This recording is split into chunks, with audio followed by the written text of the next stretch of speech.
and why you're the person to talk to about money. Sure, absolutely.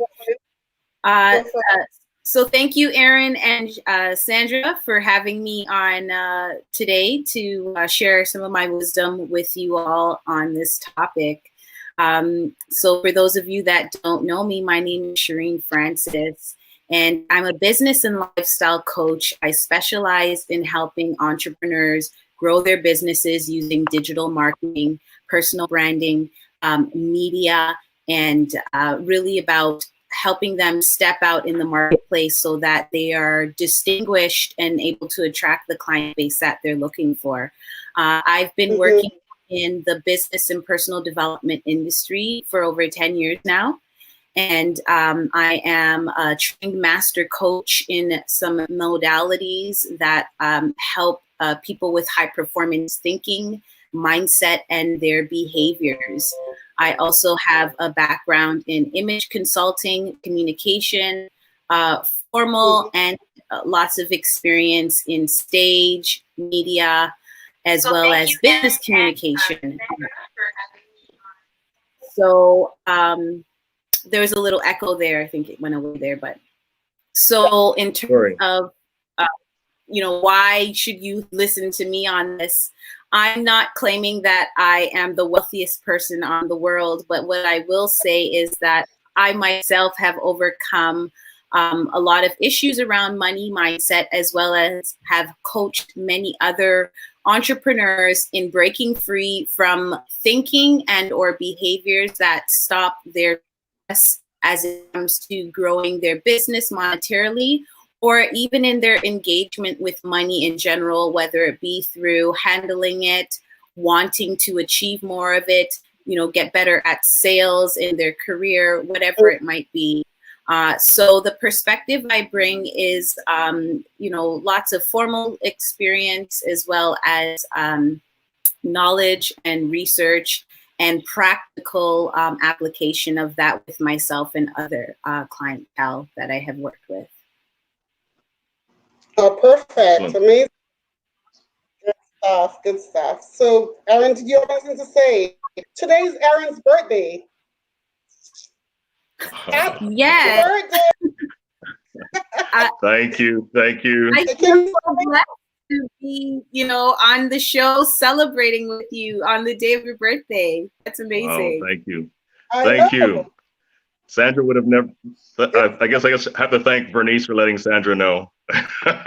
She wouldn't have heard it from me though, but I appreciate it, guys. That's awesome. I saw that it was your Facebook, but there's no way to say happy birthday to you on Facebook. So I'm like, this guy, he blocked everything. Why is everything private up on Facebook? So I couldn't say happy birthday. That's why. And then I forget to Awesome. Thank you. Thank you, Sandra. All right, Shireen. So to start off,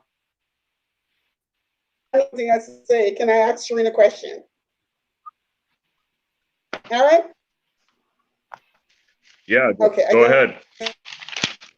All right. So, Shireen, how would you explain the transgenerational thought pattern where money is concerned? So, our transgenerational thinking where money is concerned. Can you speak to that? Yeah, sure, Sandra. So, I think what we're really talking about here is, our experience with money as we are people today, and how we have inherited behaviors around money, whether it be feeling stressed out, being really good at saving money, investing money, or maybe not being really fruitful with how we use it all together. And the simple answer is, of course, we learn from our teachers, we learn from our parents, we learn from culture and our environment. On a deeper level, in terms of how we learn as humans is through repetition of behavior as well as observation. We also learn through what's called modeling and acting like. So you might find that if for those of you that have children, you might find if you have a daughter that she, is pretending to walk in heels because she's watched mommy do it, or that someone has watched daddy, get ready for work, and they will model that.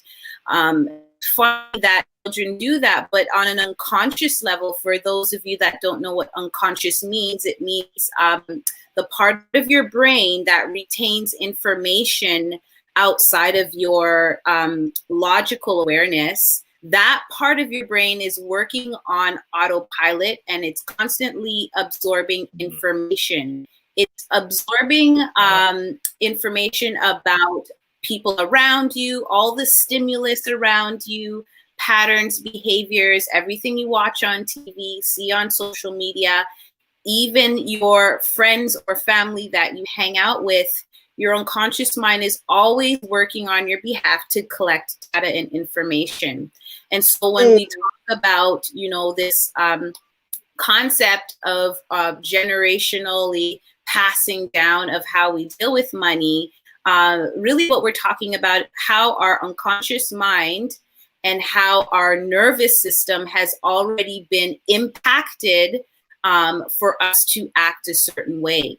So naturally, if we want to understand how our relationship with money is, some of us will already observe whether it's good or bad. But if we want to get to the root of that, what we want to do is reflect on ourselves and see how we're acting, and also see where we were also modeling money patterns from.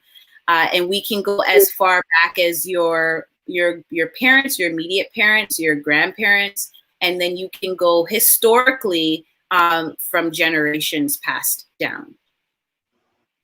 Wow, that's loaded. Wow. That's loaded. Aaron, Right. did you want to jump in there? Would the modeling then create a belief about money and your interaction with money, your worthiness of money? Absolutely. What's interesting is some of the thoughts that we currently have about ourselves. We like to think that we thought those originally, but a lot of the times our thoughts are thoughts that we've inherited. Right. So you hear the story of somebody that has been told all their life that they can do it, and then they're doing it. Or you've heard of the story of a child being hurt, hearing that they're not good enough, and they struggle because they inherit that voice and they play it in their head. And it sounds like their own, but it really is that of what they have inherited. So our belief systems are about money, how we value it. We've also inherited, or we have accepted from others. Absolutely. So you might believe that, money is not important. Or you might believe that, if you have too much money, you might be greedy. Like, those belief systems, you want to ask yourself, well, how do you validate that belief? Where did that come from? And start exploring, these ideas and thoughts. What you will find is, and this is not just pseudoscience, this is actual science, that if someone was modeled that, where they've heard somebody act that way, or they've been taught somewhere, it could be in your church, it could be in school, or it could just be observing events. For example, sometimes families get into fights when, somebody passes away, and the family is in disarray, doesn't know what to do with the money. Family fights over money. If you've been in that situation and observed that situation, you might take on the belief that money causes issues in relationships. So all of these beliefs we definitely have inherited from others, and some of us have created these beliefs as coping mechanisms. What I mean by coping mechanisms is, if you've learned once that money is an issue between you and family members, right? You might have had someone borrow money and never gave it back. You might have had somebody, you know, as I said, maybe didn't leave money for you. Maybe your parents passed and didn't leave money for you.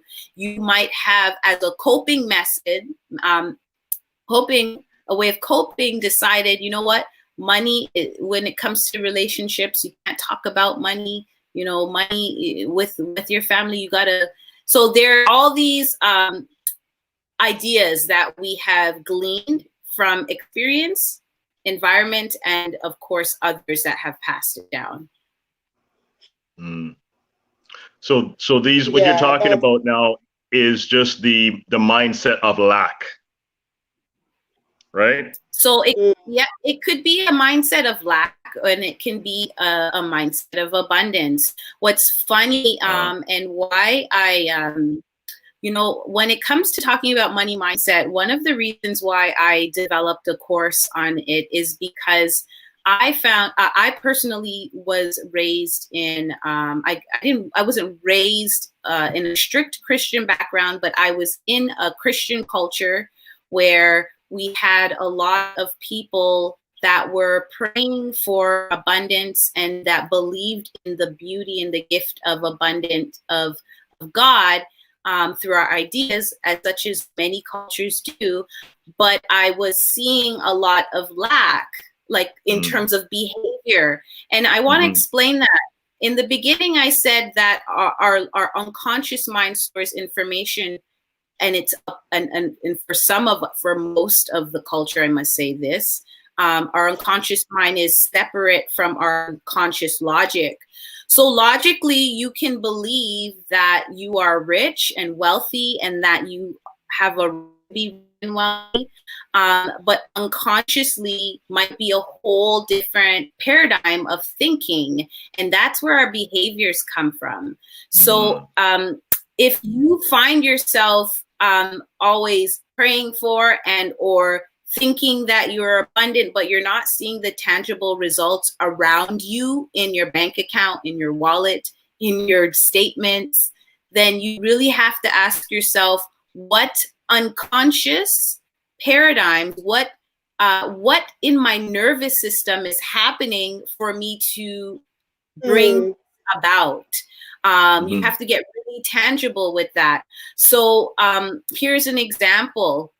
And I'm using examples from my experience of what I've observed in people. So I've observed some people that are really meek and humble, and they have a heart to serve and give. And they believe in abundance, and they believe if you do good, that, you know, I'm going to achieve wealth. But somewhere along the line, they did not realize that there's a two-way giving and receiving. So some of us, what happens is we glorify giving without understanding that if we're not reciprocating receiving, that we're blocking a flow of money in our lives. So this is something that I find often with some of the clients I work with. They're really heart-filled people, and they really want to give, but for some reason, when it comes to receiving or asking for money or, you know, charging what they're worth in terms of prices for business, they get guilty, they stutter when they're talking about the money, or they're quick to give you a discount. And this has to do with worth, a deeper level of really feeling like you're worth what you're asking for. Okay, that's some deep stuff. Yeah, that's some very, very deep stuff. So I just want pause to give a shout out to some people who are watching. So let's say hello to Miss Doreen, and she said happy birthday, Aaron. And thank you. And we want to say hi to Miss Cooper, Godivar Cooper. She said good night, panelists, and hello to Rev Lady John. She's watching. Hello, Rev. Hello, Talika is watching. Say hello. Matt Niels Walter's watching. Hi all. There's a few people watching, and we're happy you're here watching. Thank you. We love that you're here watching. Please feel free to ask questions. We want to ask Shireen all the questions. We're talking about money, y'all. And Shireen just raised a very, very good point. She said a lot of times we feel less about our money and because we don't feel worthy about ourselves. So we don't want to ask for money. If we do a business that where money is involved, we want to charge, we want to give a discount, we want to give it away for free. Speaking to the choir, that's me. That's why I have Shireen here talking about this. Because you all, this is a real issue in our community. Absolutely. Let's not minimize it. It's Absolutely. A very, very real issue. And a lot of us are struggling because we don't know how to overcome this. And Shireen gave us a lot of nuggets. Shireen is so much. I have to rewatch this because I can't take it all in. But Shireen, I want you to go back to, I heard something and I want to address that. So the way we were socialized, and many of us are from African descent, many of us are Christians, right? And let's go back to that piece where we were told that money is evil, or money is the root of all evil. Mm-hmm. So talking about the conditioning and the subconscious mind and how that is received and how we walk each day. We walk with that. We walk feeling that, hey, I don't need a lot of money. I just need enough to get by. That's how we have conversations. Because deep down in the subconscious, we believe that money is the root of all evil. So how can we undo this? How can we deprogram our mindset and undo this innate subconscious belief that money is the root of all evil? Yeah, so there's quite a bit of unpacking that one needs to do for this. So I do want to say this is really a journey of self-awareness. Self-awareness is basically taking time to reflect on what is happening in your life, going back, meditating, dialoguing with self. I also dialogue with God to unpack the root of things. I will touch on some examples here, and taking the time to do this is not a walk in the park. It's not hard, but it's not going to happen in one day. I remember for myself when I wanted to start charging more, I just had to get my nervous system even used to seeing multiple zeros. Do you know what I mean? For some of us, when we count the zeros, we get lost after a million, right? I remember part of my own homework assignment was just writing out $1 billion so that my mind can look at it and comprehend it like that. Wow. So there are certain things that you want to do. But to answer your question about the root of all evil, yes, you're going to want to revisit your philosophical, theological perspectives on the world. Well, and so the Bible doesn't say the money is the root of all evil. It says the love of money is the root of all evil. But even that, the love of money is the root of all evil, can sway somebody from having from having a perspective of wanting to have that as a goal. They might still feel bad for wanting to make so much and etc. So here's the thing. The reason why we have this skew of money is because we have we're glorifying the prize, the reward, the value of measurement. Remember, money is not the end result. It's just a token. It's a symbol of value exchange. Okay. So for example, if I help Sandra, maybe with, let's say I redesigned her website, a symbol of my service to Sandra is a bill or whatever amount of money. It's that token. So imagine this. We're here endeavoring to reach for symbols rather than the actual service itself. Does that make sense? So the problem is our concept of money money is just a measurement, literally, of service provided in the world. You were sent here, you were born to bring, make the world a better place, to make it beautiful, to be fruitful and multiply, not just in babies, but in productivity, using the tools that you were born with, that God gave you, those skill sets. You are to use those and invest those. They, take your talents and invest them so that they bring some sort of fruit. Okay. So for those of us that are wanting to chase the symbols of the fruit, that's when it becomes an issue. That's when the love of money becomes the issue. Really, love with is service to people.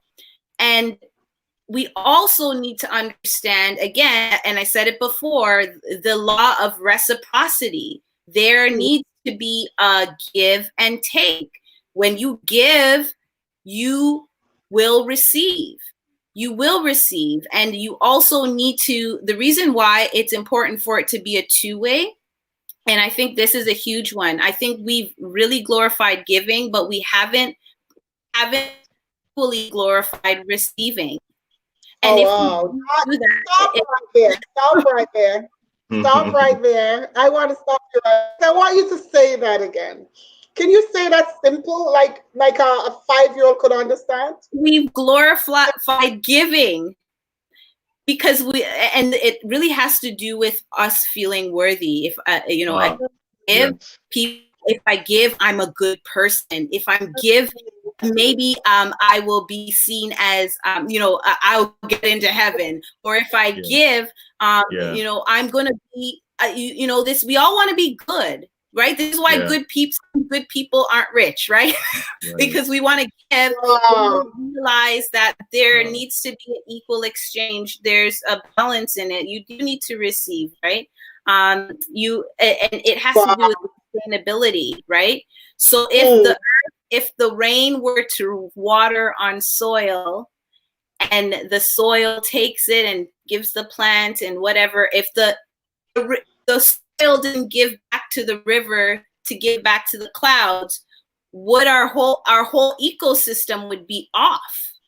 There is a cycle of giving and receiving. That's why I say it's a law. It's actually a law of how our universe and how God created things. And so if you are not receiving just as much as you're not giving, you are out of alignment. You are totally out of alignment of how the whole system works. So it's important for us to understand that. And I don't mean that, and not necessarily, some of you might be thinking, well, there's a scripture that says, give without looking for anything in return. Well, there's also scriptures that say that you will receive 100-fold, right? And that should be an expectation. So it might not be from the exact person that you give to that you'll receive. And we have to understand context. Understand context. If you set up a business, I don't want to hear anything about you giving anything for free because you don't have a charity number, right? Decide whether you're a charity or a business. That's really big. Once you step out into the scene and you're a business and you're saying, I'm going to provide services, you provide them, you get paid for them, and you get paid what they're not based off of how long you've done it, or you have to start measuring things based off of value. So this is what I teach people. If a client that you have is going to receive, let's say you do something and it wins that client, it earns them back, 5,000 or 10,000 or 100,000 in savings. Well, you should be charging according to the value that you're giving to your client versus like a market value. And here's, I don't want to go all over the place. I'm going all over the place a bit, but here's the thing. Value is perspective. So if you are perspective. So that's why it says don't cast your pearls before swine, because pigs, their perspective is that anything You can eat anything. Does that make sense? But they can't see the value of pearl. But if you go towards the people that have the perspective of pearl, then they will pay you what you're worth. So there's a concept you need to really put into perspective. That is amazing. Somebody was asking Marsha LaCour. I hope I pronounced her name correctly. You're gonna go a little bit, yeah. Marsha LaCour. What do you say about tithing? I know that that's not where we want to go today on her, so I want you to touch on that a little bit. I'm not sure why she's asking that, but but I'm pretty sure she has a reason why. Yeah, well, I guess we've been on scripture, and tithing is actually a philosophy that is and a practice that is very much Christian, but it's also seen just in terms of philosophy in general in different cultures. Giving 10% is kind of like the rule of thumb. But the idea of tithing is that you're giving, you're still giving back. You're giving back in a way that's going to help other people. So I don't have a problem with tithing. Tithing is beautiful. I think also that it's a discipline that you practice. And so what I would say is, if you're tithing, continue tithing. If you're giving, continue giving. But if you find that you have trouble receiving, then there's something about you where you either feel you're not worthy of receiving it, or it could be ego, right? Like, I don't need anybody's help, or it could be ego. And you need to watch out for that. They say ego and out. So watch out for that. Wow, when you say I'm okay, I'm good, I don't need it, I don't want it, it's okay, you can give it to somebody else. I really believe that's ego, because you're right. You're right what you say. If you're given, then there's something in you that desire to also receive, and that's just the truth. So if you're not receiving, if you're not accepting, that means that something is terribly wrong. And I believe, as you say, it's the ego that's performing. Let me just shout out again, Shireen, there's a lot of people loving on you. So let me just shout out, say, and hi, Tabo. Thanks for watching. And of course, Marsha, she said something about it. I don't know, Shireen, can you say it? And your it says giving and receiving is based on a law of nature. We see this in the cycles of nature. We wake up in the morning and give out energy in the day, and then we sleep at night to receive rest so that we can give out energy the next day, and we repeat this cycle, which is beautiful. And so the laws of nature, everything tells us that we must be in this cycle.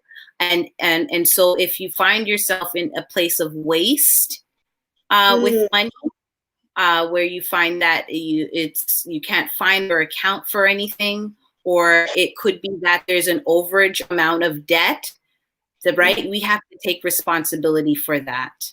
So it's about understanding where you are in the cycle, and can you come in alignment with that? And again, in some of the thoughts, Sandra and Aaron, that I think that are important for us to realize is that a lot of them are just patterns that we don't really sit down and reflect on what we're doing. And it does take changing and really consciously changing these habits. But again, as you believe, so be it unto you, right? So if you feel like it's hard to make money, that's what you're saying to yourself, right? That's the promise that that's what you're speaking into your life, and you're going to habitually do, right? So we want to.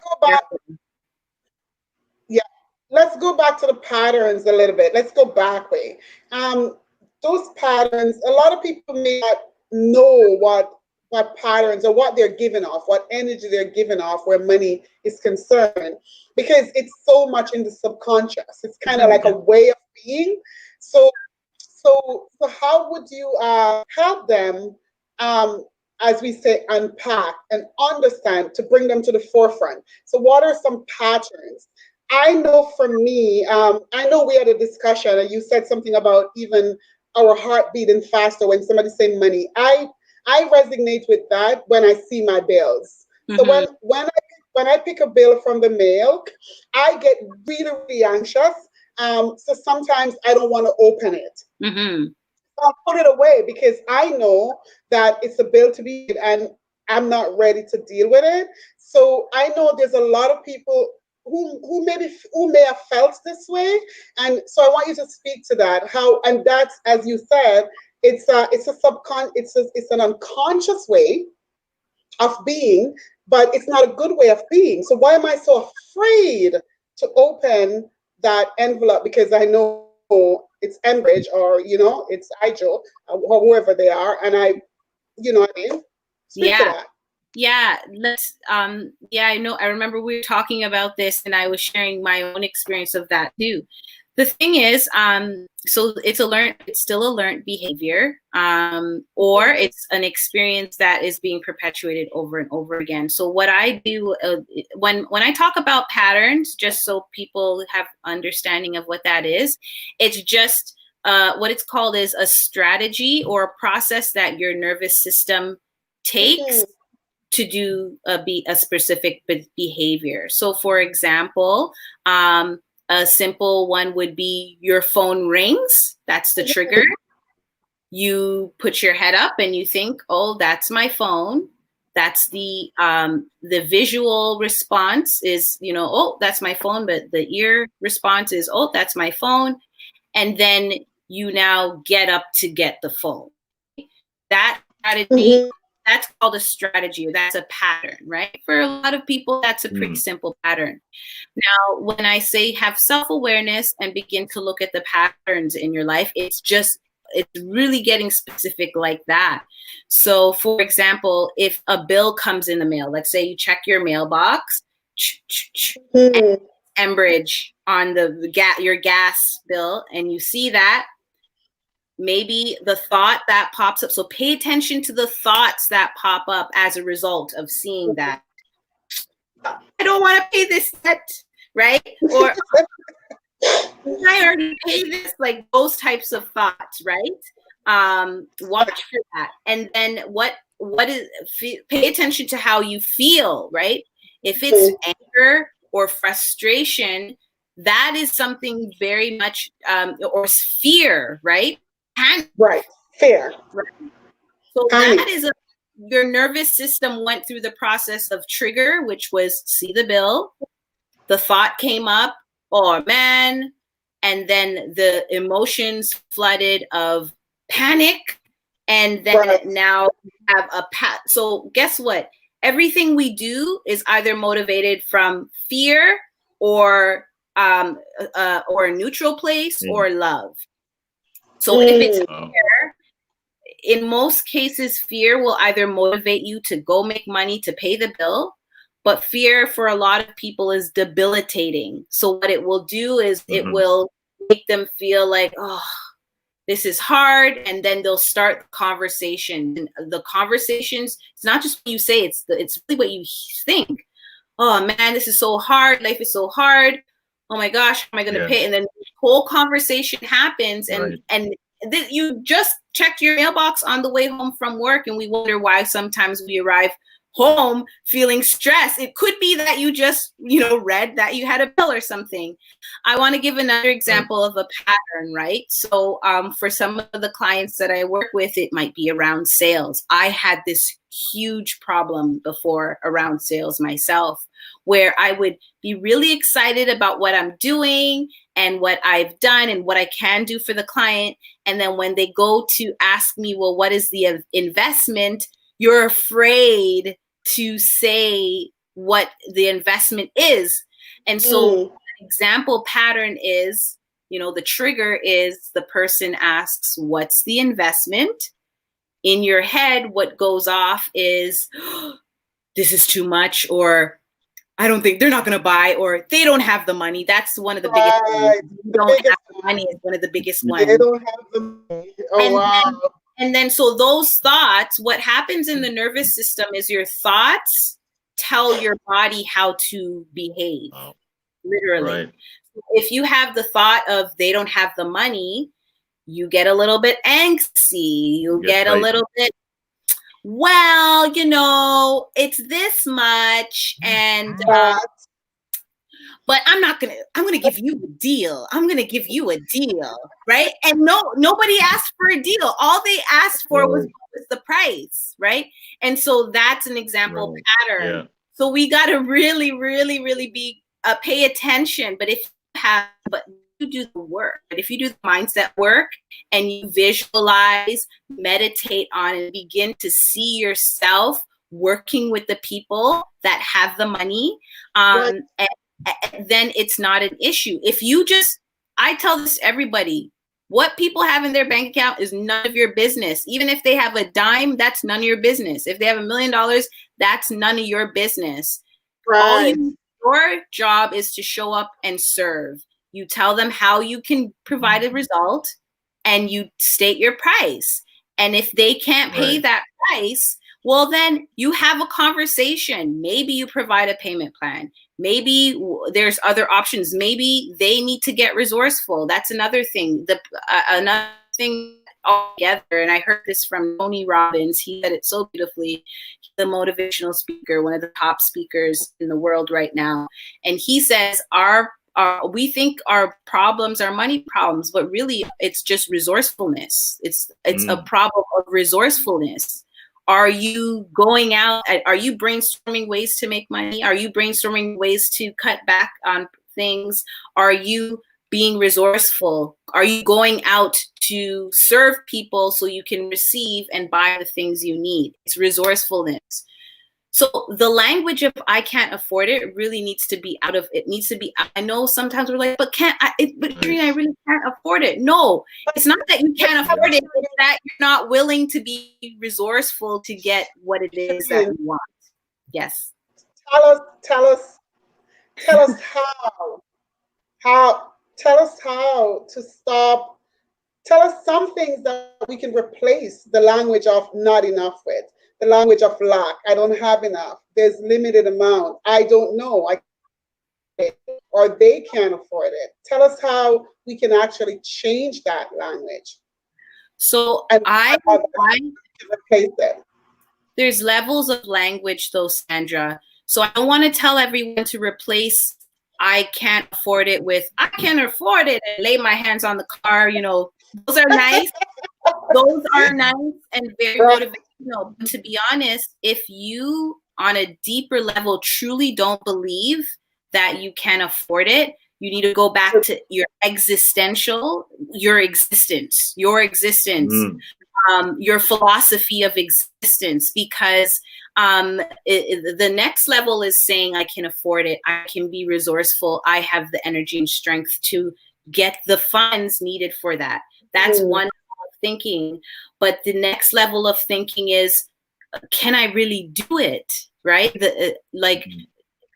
I know we're in abundance, but some people don't understand that it's their birthright to get whatever they want. They don't believe that. And what that has to do with is identity. And this wraps it right back around to generational passing of me. Dan talked about this before. You know, we had many years as a lot of communities, I would say African American, Chinese, Indian, almost every minority group. I say minority because I'm not a minority, I'm a major, but so-called minor groups have gone through generations, have had generations where they didn't even own themselves. Right. So we have to go back and understand who we are as a persona. And I give it, when you come to a place of understanding that I have a right to have whatever I want, I have been commanded to have dominion. Dominion means to dominate. Yes. Right? The earth, dominate the earth, meaning the earth was made for you to receive abundance from it. And some of us don't, in our inherent belief of self, truly believe that. And so we got to go right back to identity first. Identify that I own myself, and you got to practice that in all areas of life. With relationships, your relationships will tell you about how you love yourself, right? Relationships, are you setting boundaries? Are you allowing people to talk to you in any way, or are you setting boundaries? Your job, does your boss treat you right? If not, you need to tell them or leave the place. And I had this conversation with somebody the other day. I just said that. I just left the place. I just left the place. My boss was not treating me right. I left the place. Listen. I love that. You have to. So just to wrap that up, you got to go to the depth of identity first, the I am statements, I am, and then you can raise to the level of surface level thinking of I have the money, I have the resources, I have the energy, or I can go get the resources. Then you can start saying things like that. Absolutely. Right. So I love what you're saying, Shireen. I believe self-concept, plays a big role, and it's just getting the structure. How does the average person awaken to that and implement a structured program to get onto that thinking, and knowing that their thoughts is creating their reality, and just to be conscious of that? How does that happen for the average person?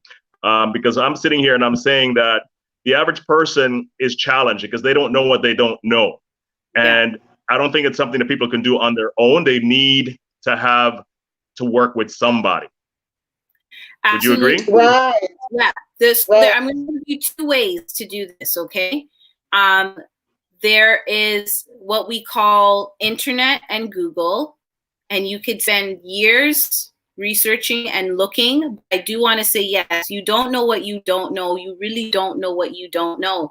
And when you have we have something in our brain called the reticular activating system.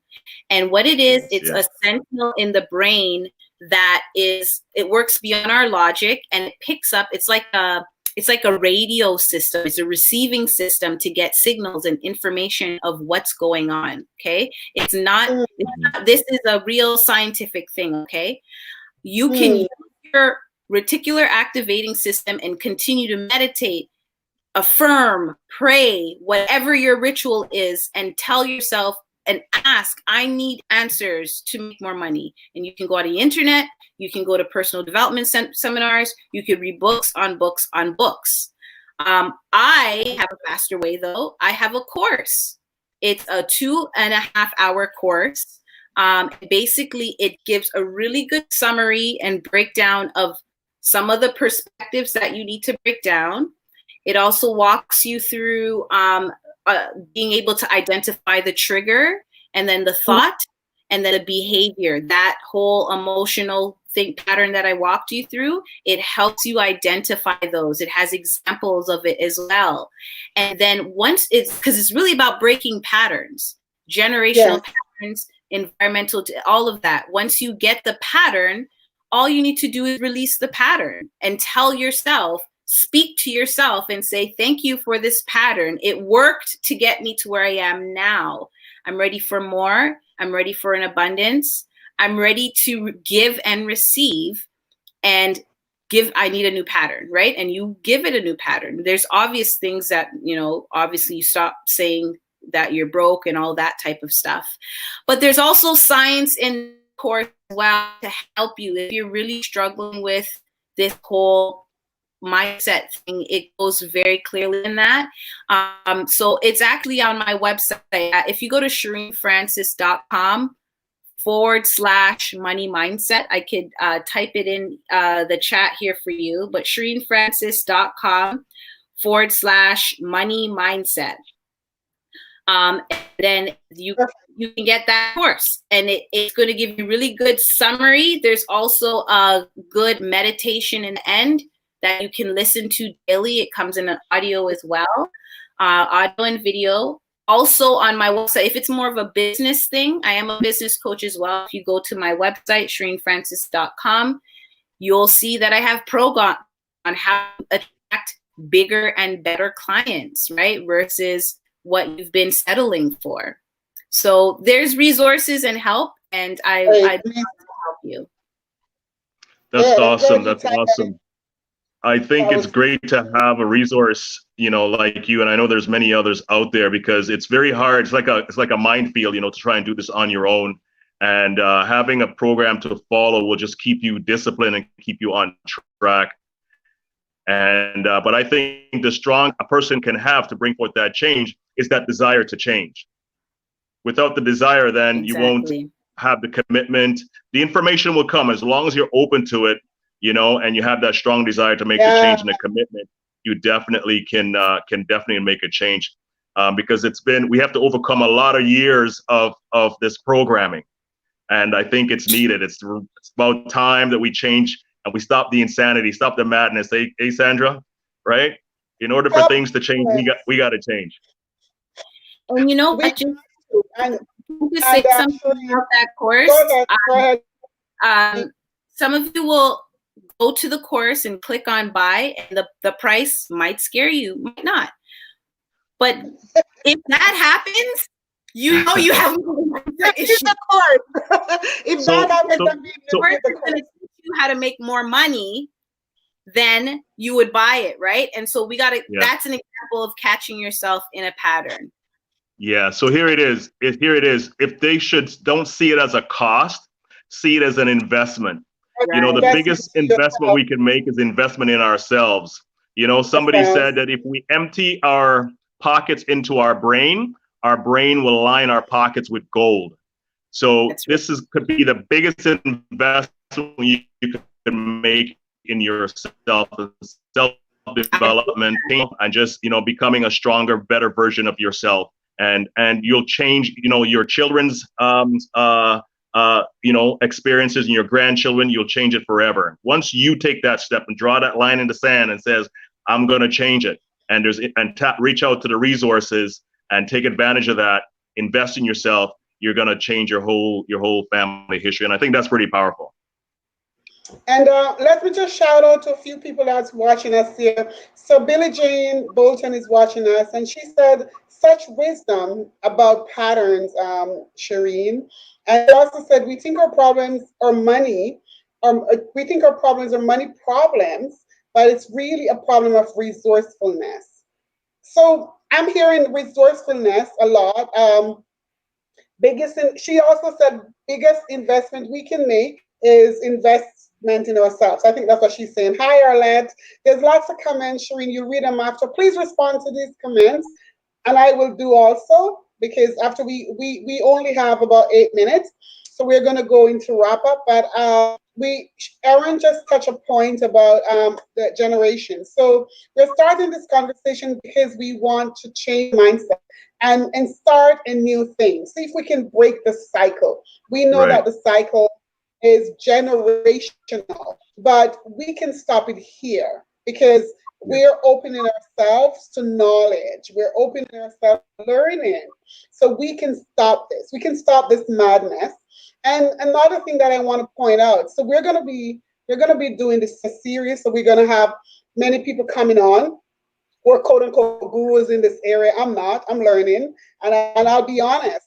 And I'm not going to lie about it. I am learning. Money has been an issue for me, and this is what I want to talk. Why I want to talk about it. And I'm pretty sure if a lot of us are not lying, it's an issue for us too, because there are patterns, there are generational patterns.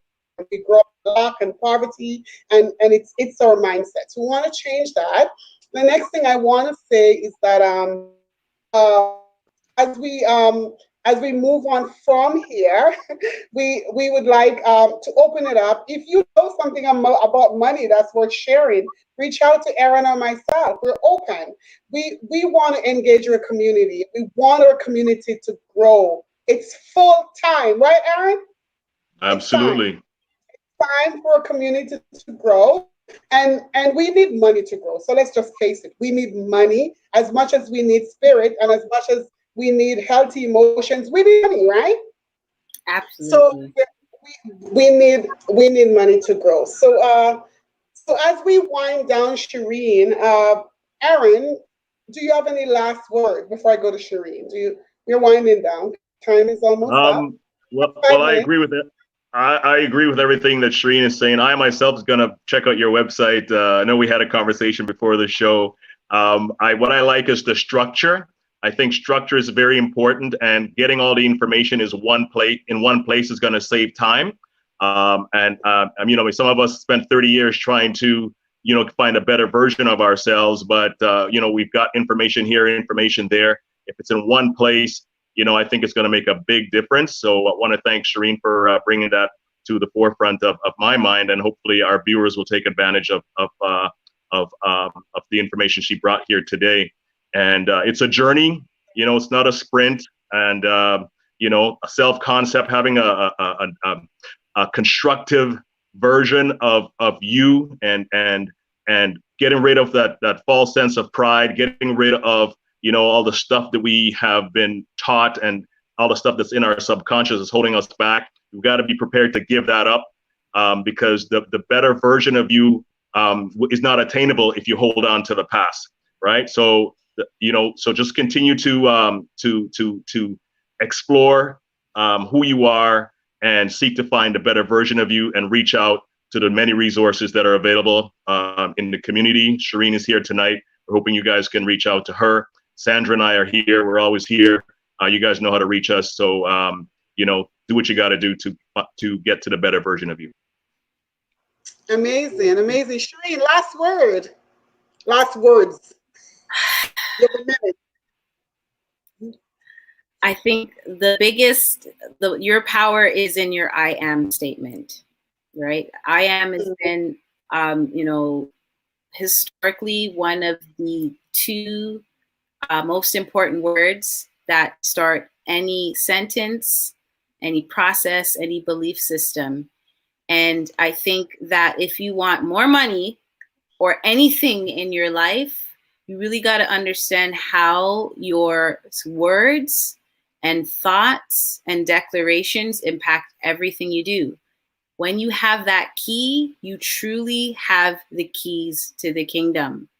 I am those statements. I really, really wish and hope that you reach out to me, if not for the course, but in general, if you want to have the best life you've ever lived, joyful and fulfilled, please reach out, because that's why I'm here. So I'm looking forward to connecting with anyone that's watching this broadcast right now.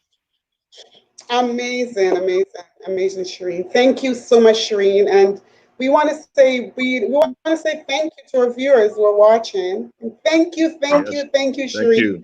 I learned so much. I have to go sit and watch this again. I learned so much tonight. Thank you for coming on. And thank you guys for watching. And keep your questions coming. Shireen will answer them. And of course, as she said, please reach out. Shireen, I need to do the course.